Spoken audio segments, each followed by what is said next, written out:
Blossom Petals channel. Hi viewers, welcome to my channel. இன்றைக்கி நம்ம என்ன பார்க்க போகிறோன்னா, குழந்தைங்க பார்த்திங்கன்னா வெயில் காலம் வந்துட்டாலே அப்படியே ரொம்ப டீஹைட்ரேட் ஆயிடுவாங்க. அப்படின்னா தண்ணி இல்லாமல் ரொம்ப இதாகிடுவாங்க. அவங்கன்னா ரொம்ப தண்ணி குடிக்கவும் கஷ்டப்படுவாங்க. அந்த மாதிரி இருக்கும்போது குழந்தைங்களுக்கு நம்ம ஜூஸ் ஐட்டம் இதெல்லாம் செஞ்சு கொடுக்கும்போது குழந்தைங்க வந்து ரொம்ப விரும்பி குடிப்பாங்க. இன்றைக்கி நம்ம என்ன பார்க்க போகிறோம்னு சொல்லி பார்த்திங்கன்னா, தர்பூசணி ஜூஸ் எப்படி செய்கிறதுனா பார்க்க போகிறோம். இதுக்கு ஃபஸ்ட்டு தேவையான பொருட்கள் என்னெல்லாம் சொல்லி பார்த்திங்கன்னா, தர்பூசணி கொஞ்சம் எடுத்துக்கோங்க.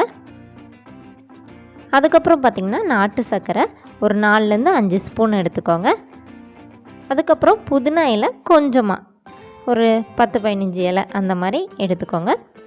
அதுக்கப்புறம் ஒரு பாதி லெமன், இவ்வளோ தான் நமக்கு தேவை. இப்போ இது எல்லாத்தையுமே நம்ம மிக்சியில் அடிச்சுக்கலாம். இப்போ இது கூட நம்ம எடுத்து வச்சுருக்கிற நாட்டு சர்க்கரை, புதினா,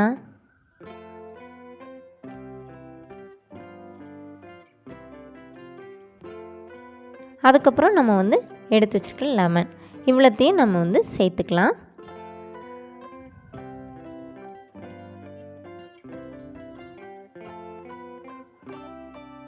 புதினா வந்து பார்த்திங்கன்னா கொஞ்சமாக பேருக்கு சேர்த்தா போதும், அப்போ தான் டேஸ்ட்டாக இருக்கும் நமக்கு குடிக்கும்போது.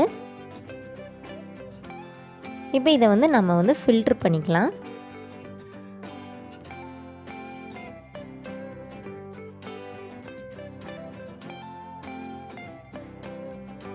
இந்த மாதிரி நல்லா ஃபில்ட்ரு பண்ணிக்கோங்க.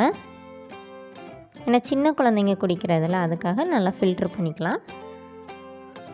இந்த மாதிரி நம்ம இப்போ சூப்பரான நம்மளோட ஜூஸ் ரெடி ஆயிடுச்சு.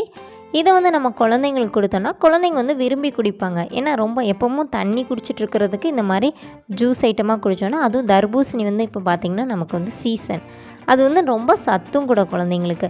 அதனால் நம்ம இந்த மாதிரி தனியாக சாப்பிடாத குழந்தைங்களுக்கு இந்த மாதிரி ஜூஸ் செஞ்சு கொடுத்தோன்னா குழந்தைங்க வந்து சூப்பராக குடிப்பாங்க. ஓகே விவர்ஸ், இன்னொரு அழகான டிஷ்ஷோட இன்னொரு வீடியோவில் உங்களை மீட் பண்ணுறேன். இன்னும் எங்கள் சேனலை சப்ஸ்கிரைப் பண்ணாதவங்க மறக்காமல் சப்ஸ்கிரைப் பண்ணுங்கள். தேங்க்யூ.